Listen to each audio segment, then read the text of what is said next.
L'épave, partie 1 et partie 2, c'est écrit par Frank Spotnitz et Chris Carter. Le premier épisode est réalisé par Rob Bowman et le second par Kim Manners. Donc là, on a un nouveau diptyque mythologique qui déboule finalement très vite après Monstre d'utilité publique.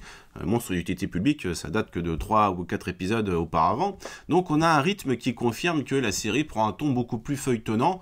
Et ce côté feuilletonnant est à prendre au sens propre, car on est finalement assez proche du concept du page-turner. Vous savez, cette expression anglo-saxonne qu'on emploie en littérature, c'est-à-dire qu'on ne peut pas s'empêcher de égrener les pages, tant notre intérêt est sans cesse relancé, sollicité.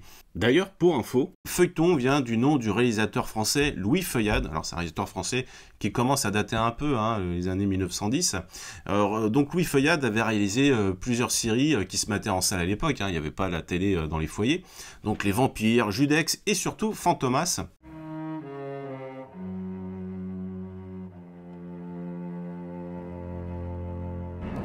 Qui est sans doute son travail le plus connu. D'ailleurs, sachez que le coffret DVD de Fantomas, donc oubliez les films avec Lois de Finesse, c'est pas du tout pop coloré, c'était une série qui était beaucoup plus sombre, voire même inquiétante, et donc le coffret DVD avait été plébiscité par la défunte revue DVD Vision, qui l'avait mis dans les 100 meilleurs DVD qui existaient sur notre territoire à l'époque, donc l'article doit dater de 2001-2002. Donc revenons à ce diptyque, on commence par un prologue assez estomacant visuellement, il n'a pas à rougir d'un blockbuster. Voyez plutôt, à l'issue d'une recherche sous-marine au sein de l'océan Pacifique, un scaphandrier du navire Piper Maru, Gauthier, un Français donc, probablement un Jean-Paul, découvre la carlingue d'un avion de la Seconde Guerre mondiale avec un passager vivant qui tape au hublot. Donc un truc qui n'arrive pas tous les jours, vous en conviendrez. Et quand on remonte ce Gauthier, on se rend compte qu'il a été contaminé par une huile noire, une huile extraterrestre. D'ailleurs, petite interrogation quant à son mode de transmission, parce qu'il n'a pas été en contact direct avec le passager qui toquait au hublot. Bon, c'est pas grave, on mettra ça sur le dos de l'ellipse. En tout cas, l'huile noire a des vertus médicinales au détriment du libre arbitre de l'hôte. Déjà, il accrue ses capacités physiques et ça le protège des radiations, ce qui est plutôt pratique parce que l'hôte peut irradier des gens.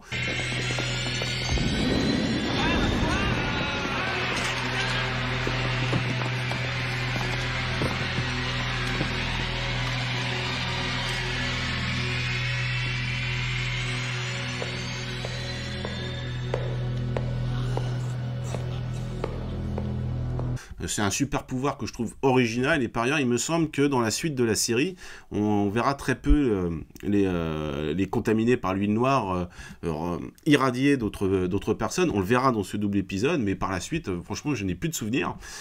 C'est dommage parce que ça aurait permis quelques débordements graphiques comme ces vieux comics horrifiques.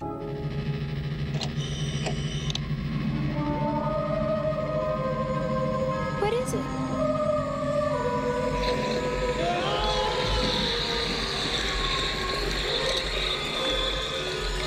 Et ça aurait fait sens parce que ça aurait renforcé le côté donc serialesque et puis ça aurait résonné avec l'épilogue presque grand guignol du double épisode. Je ne vais pas entrer dans les détails du résumé de ce diptyque qui n'arrête pas de balancer des idées, des coups de théâtre. Parfois, l'info, faut le reconnaître, elle est contredite dans l'épisode suivant, comme cette histoire de bombardier disparu qui est en fait une chimère pour détourner l'attention, d'où le titre Apocryphia, qui est un terme un peu pompeux pour dire que l'authenticité est trompeuse ou niée. Donc c'est peut-être un résidu du passif journalistique de Chris Carter. Dis donc, ton article, il était faux, hein? Mais c'est exact, il était faux. Tu prétends qu'il était faux maintenant que tout le monde croit qu'il était vrai. Ben, c'est pourtant vrai. Mais qu'est-ce qui est vrai, que tout le monde croit qu'il était vrai? Mais non, c'est pourtant vrai qu'il était faux. C'est pourtant vrai qu'il était faux. Oui, enfin bon, alors, admettons ce mensonge. Alors, pourquoi Fantomas t'aurait-il fait enlever cette nuit si tu avais menti? Mais justement, parce que j'avais menti. Tu mens! Tu mens! Tu mens! Il ment! Est-ce que vous m'avez accusé de mentir quand je disais que j'avais menti ou d'avoir menti quand je disais... Oh non, ça suffit, tais-toi! Non, écoute. Je ne te permets pas de me vous voyer. Enfin, je ne me permets pas de me tutoyer. Ça suffit, ça suffit, là. Écoutez, visiblement cet homme est épuisé et il ne peut plus suivre un raisonnement logique. Alors nous reprendrons cet interrogatoire demain matin. Alors messieurs, ramenez-le dans sa cellule. En tout cas, ici, ceux qui tirent les ficelles se font tirer à leur tour. Alors, c'est peut-être pas très judicieux comme terme, hein. N'y voyez pas une allusion salace. En tout cas, un coup, c'est Mulder qui tient Krycek, après c'est Krycek qui tient Mulder, après avoir été au chiottes où la fille le contamine avec l'huile noire. Bon, bref, ne voyez pas encore une allusion salace, même si je trouve ça franchement marrant quand on voit Krycek, là, qui tient son engin pour la petite vidange, et puis il y a la femme de Gauthier qui arrive, hein, qui est plutôt mignonne, et donc il a le sourire comme ça jusqu'aux oreilles, et puis bon, bah finalement non, hein, c'est pas pour partager un petit moment de détente inopinée dans un chiotte.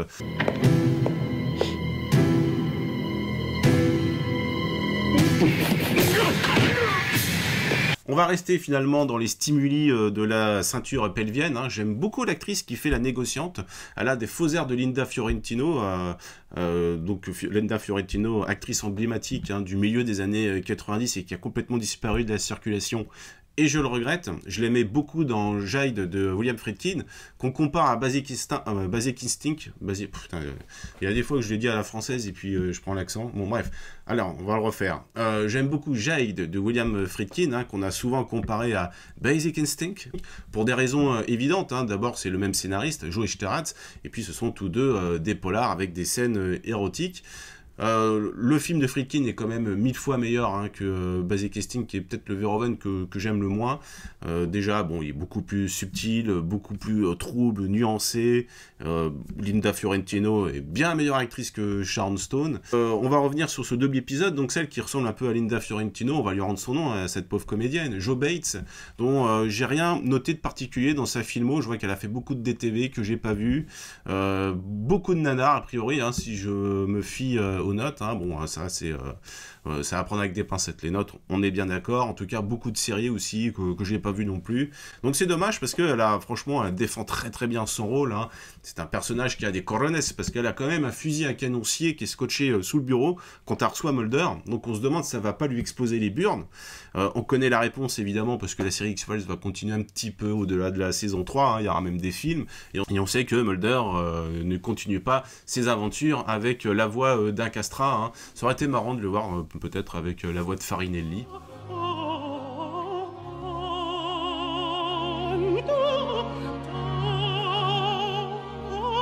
Bon, ça aurait été hors sujet, mais ça aurait été marrant. Bref, allez, un petit extrait de William Friedkin, il me fait toujours marrer.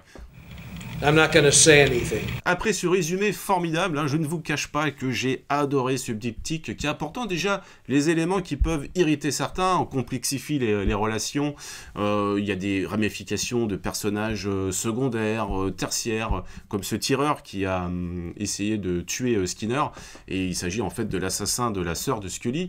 Donc on boucle quelques sous-intrigues majeures, on a l'impression d'avancer dans la mythologie, c'est une bonne chose, même si à résumer c'est pas évident, on est quand même toujours entraîné dans le moule, hein, on est roulé dans la farine comme je dis, parce que finalement la quête est toujours explicitée à l'image. Les indices permettent d'annoncer la séquence suivante, on bouge beaucoup, c'est un diptyque qui cesse d'aller de l'avant, c'est presque du Tintin finalement. Tous les albums Tintin, en tout cas les plus marquants, ont cette structure que j'appellerais donc les structures pelote de laine, c'est-à-dire que il y a Tintin qui très rapidement, au détour d'une promenade souvent, hein, c'est comme ça dans l'île Noire.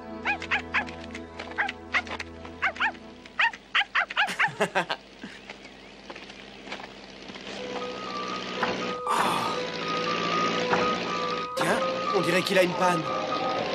C'est comme ça dans Le Crabe aux Passes d'Or, et c'est aussi comme ça dans Le Secret de la Licorne, qui a été très bien adapté d'ailleurs par Spielberg, hein. On a Tintin qui se promène, et puis il découvre un truc qui finalement va en entraîner un autre, ça va entraîner voilà pas mal de péripéties. Donc dans Le Secret de la Licorne, bah, c'est au détour d'une brocante, il achète un bateau et il y a quelqu'un qui veut surenchérir pour le saisir, il refuse, tac, il se fait cambrioler, donc petit à petit voilà, vous voyez c'est comment ça s'égrène. C'est un truc qu'on voit donc très souvent dans les polars. Donc j'avais essayé d'en parler un petit peu dans la deuxième partie du live consacré à Jean-Claude Van Damme, dans Risque Maximum. En fait, comme souvent dans les polars, on découvre un indice, souvent dans la poche d'un cadavre, parce que dans Résurrection de Russell Mulcahy avec Christophe Lambert, dans les poches d'un cadavre, il découvre une boîte d'allumettes qui va le mener à l'adresse d'un bar, donc c'est comme ça aussi dans Risque Maximum, et en se rendant à cette adresse, il va découvrir d'autres indices ou d'autres témoins. Bon, j'ai cherché en vain l'extrait en question avec cet exemple de paquet d'allumettes dans le film de Russell Mulcahy, mais je me suis gouré, le dernier visionnage remonte à loin à ma décharge, mais c'est pas gênant parce que le film représente bien ce que j'appelle la structure pelote de laine, c'est-à-dire qu'au fur et à mesure donc on remonte les indices jusqu'à la résolution finale. Ici, un détail sur un cadavre permet d'aller à une consigne dans une gare, et dans cette consigne, on va découvrir un autre indice, une feuille qui est extrêmement rare et qu'on ne peut trouver qu'au Jardin des Plantes, et dans lequel donc Christophe Lambert trouvera un autre cadavre. D'ailleurs, il s'appelle Prud'homme dans le film, je trouve ça marrant. Je le reverrai bien, d'ailleurs, Résurrection, on le présente comme un nanar chez nos amis de Capture Mag, mais à l'époque, moi je trouvais que c'était un exercice de style plutôt divertissant. Récemment j'ai maté Mad Detective de Johnny To et franchement on n'est pas loin dans l'esprit, hein. Il y a une trame qui est certes légère mais qui sert à expérimenter des choses avec la caméra pour générer une ambiance, hein, un petit peu comme Albert Kuhn à la grande époque. D'ailleurs c'est un réalisateur avec lequel Christophe Lambert a collaboré plusieurs fois. Bon bref, je m'égare, on essaie de retomber sur nos pattes. Soulève la mousse. Finalement, Mulder procède de la même façon, ça va le mener donc à Hong Kong, hein, comme quoi tous les chemins mènent à Hong Kong, Ringolheim, Tsui Hark, John Woo, bref, ça se suit tambour battant, il y a régulièrement des poursuites, parce que évidemment, dans ce genre d'intrigue que j'appellerais pelote de laine, il y a toujours des antagonistes qui veulent stopper l'avancée du héros, soit parce qu'ils ont le même objectif, ou soit parce que ils veulent pas être impliqués, mouillés dans l'affaire. Bon bref, c'est haletant. Visuellement, ce double épisode atteint une sorte d'apogée. Le prologue donne clairement le là, mais en fait, il y a des tas de moments qui nous imprègnent la rétine par des idées visuelles, par des idées de décor. Donc j'ai parlé de l'intermède à Hong Kong. D'ailleurs... pourtant, c'est tout bête, hein, pour nous donner l'impression d'être à Hong Kong. Hein. C'est que on voit la comédienne qui ressemble à Linda Fury, Joe Bates. Hein, putain, c'est compliqué de retenir son nom. Elle mange des ravioles avec des baguettes, et puis un peu plus loin, il y a une scène dans le couloir d'un hôtel qui est seulement éclairée en fait par les reflets des enseignes lumineuses à la fenêtre. Donc c'est cliché, hein, parce qu'on pense à Hong Kong, ça pourrait être d'ailleurs au Japon, ça pourrait être Tokyo. On pense à enseignes lumineuses, on pense au néon. Et ben rien que ce petit élément, tout de suite ça nous transporte. Donc finalement on a très peu d'extérieur, on a que des voilà, on est vraiment cloîtré entre quatre murs et on a pourtant toujours l'impression d'être en terre étrangère. Comme quoi l'apport d'un très bon chef-op quand même, c'est un atout de taille. Vous vous rappelez peut-être de Blade Runner, hein, au début quand Harrison Ford va commander des nouilles là dans un petit boui-boui qui suinte la pluie, l'humidité.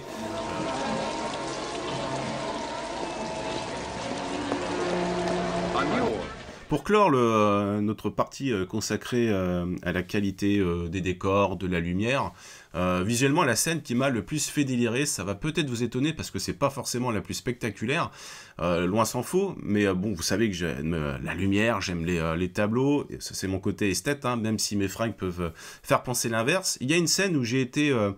très immergé, là c'est dans un espèce de lounge classieux où il y a Skinner qui commande un café, il déplie son journal, donc on a une lumière qui est tamisée, la qualité du décor participe à l'ambiance feutrée. Mitch Pileggi est classe, hein, il est calme, posé, il impose son jeu, hein, alors que sa grande carcasse est juste attablée. Donc il y a évidemment aussi le rythme, les mouvements de caméra comme ça qui sont extrêmement subtils.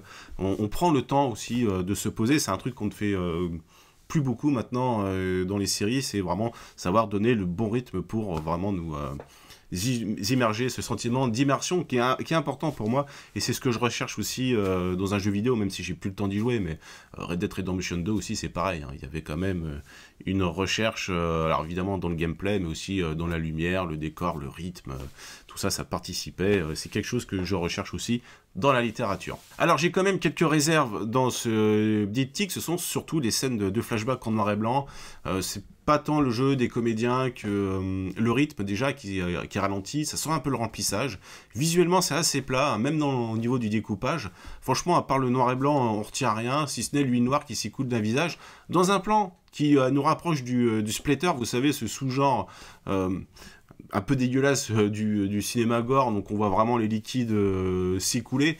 En plus, je trouve que c'est un plan quand même qui va annoncer la fin de ce diptyque avec Krycek qui se vide au-dessus de l'OVNI.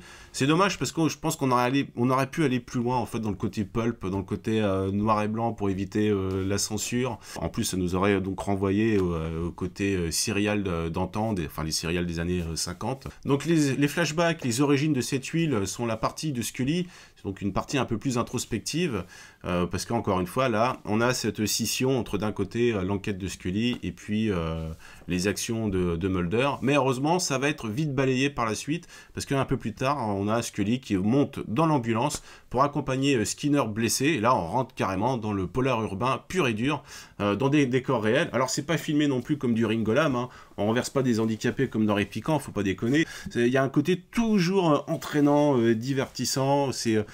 On n'a franchement pas le temps de s'ennuyer. Donc, je vous dis que les plans en choc sont légion. Et évidemment, celui, je vous l'ai déjà évoqué, qui clôt ce double épisode avec Krycek qui se vide de tous les orifices possibles, hein. C'est la bouche, les oreilles, mais même les yeux, donc c'est franchement dégueulasse. Il y a même son visage qui est un petit peu déformé, donc c'est vraiment très estomacant. On a vraiment de la peine pour lui. Je trouve que Krycek, vraiment là, il a... Donc le comédien Nicolas Léa, il arrive à apporter beaucoup de consistance à son personnage qui était pour l'instant cantonné au rôle de fourbe. Et là, il a un petit côté, disons, plus proche de la figure du martyr. Donc c'est pas plus mal. Franchement, voilà, j'ai rien d'autre à rajouter sur ce double épisode. C'est vraiment fun. Alors, il est peut-être pas aussi parfait que Monstre d'utilité publique, hein, mais on reste quand même sur du très haut niveau. Et croyez-moi, l'épisode qui va suivre, on va encore franchir un palier supplémentaire, tant là, la qualité... nous rapproche vraiment de ce que j'appellerais un chef-d'œuvre. Mais ça sera pour une autre chronique. Allez, à bientôt, ciao. Moi, je vais me mater plein de Polizioteschi. Voilà, avec le boss, Milan Calibre 9, Technique d'un meurtre, les féroces, Mr Scarface, la guerre des gangs, la mort remontée hier soir. Ça me fait marrer d'ailleurs les titres français. Souvent, les titres originaux n'ont rien à voir. Et ça, c'est quoi? Passeport pour deux tueurs. Voilà. Avec cette bonne vieille tronque d'Henri Silva. Ah bah il y a aussi cette vieille tronque de Woody Strode. Allez hop, bref. Tac, on va éviter les hors-sujets. Tout azimut. À bientôt. Ciao. Ch'tain. Voilà, j'ai changé de t-shirt et je suis rasé. C'est normal, la vidéo a été tournée le lendemain. À la revoyure, franchement, je vous ai pas raconté des choses très intéressantes dans cette chronique. Je suis désolé, c'est totalement indépendant finalement de la qualité de l'épisode, hein. Il y aura des chroniques plus inspirées que d'autres. Donc dans ces cas-là, on se rattrape en faisant un peu de lecture avec la fameuse Bible sur X-Files. Je vais par exemple vous raconter le témoignage de Frank Spotnitz. Et donc le père Spotnik qui dit: au début, je pensais qu'on aurait plus de liberté pour créer plein d'aliens, mais à la saison 3, j'ai compris qu'on allait devoir rassembler tout ça en une seule histoire qui tienne debout. On apprend aussi, ça je vous l'ai pas dit, que le chalutier Piper Maru porte le nom de la fille de Gillian Anderson, donc Chris Carter et le parrain. Un peu plus loin, on dit: l'histoire fait appel à la plupart des personnages de la mythologie, y compris Krycek, les bandits solitaires et l'homme à la cigarette.